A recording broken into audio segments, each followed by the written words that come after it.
Ak chcete vidieť tučniakov, treba zájsť do zoo. Alebo zbaliť 4 teplých ponožiek, tabletky na plávajúci žalúdok a vyraziť do Antarktídy. Predstava lákavá, ale v skutočnosti to také jednoduché nie je. Marián si toho musel zbaliť oveľa viac. A odvaha na takúto dobrodružnú cestu bola povinnou výbavou.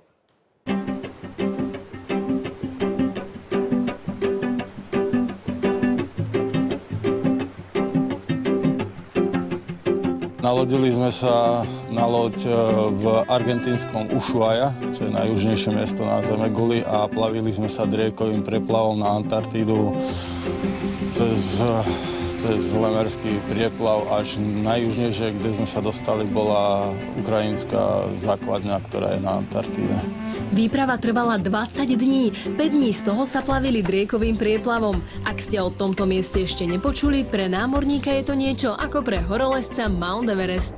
Sú tam strašne obrovské vlny, ktoré sa volajú že swell, lebo tam je veľmi hlboká voda a tá voda, ktorá sa točí okolo Antarktídy, sa v driekovom prieplave musí dostať cez veľmi úzkú úžinu a vznikajú tam od 3 metrov vlny až do 12 metrov vlny, takže tam najviac lodí stroskotalo. Ak si myslíte, že Marián odpočíval počas plavby pri kávičke, mýlite sa. Pracovalo sa ako na pánskom. Musíte slúžiť aj treba od rána od 4. do 8. alebo od polnoci do rána do 4.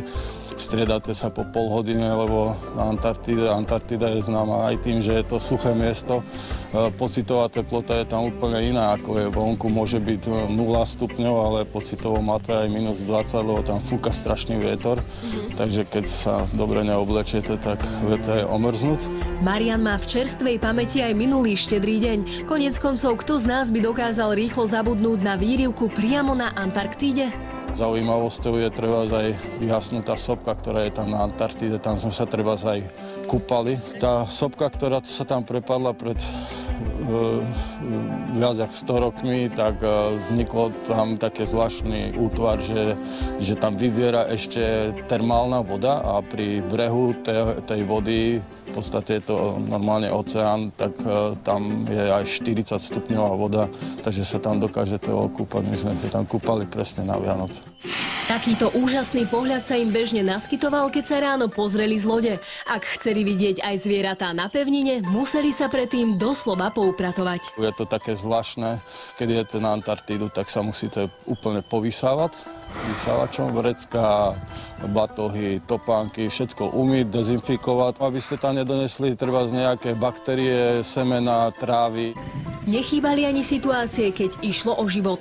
Raz v noci sme dostali, jak náš kapitán povedal, že kráľovskú vlnu, bola asi 12 metrová vlna, ktorá nás vyhodila. Ja som vtedy bol na palube a skončili sme všetci na zemi, takže bolo to také zvláštne. No. Mal som strach, že neprežijem. Na takúto výpravu by sa mohol dostať každý z nás. Bez odvahy a peňazí by to samozrejme nešlo. Aj napriek tomu, že to bola Mariánová najlepšia investícia roka, najšťastnejší bol, keď stál pevne nohami na slovenskej zemi. Ja toto považujem za moje top v živote, lebo som šťastný a rád. Takúto plavbu by som prial každému, že by ju zažil a určite to zmení život človeku. Aj v tom duchovnom? Určite, v tom. A v tom duchovnom vám to ako zmenilo? Pochopil som, co je život.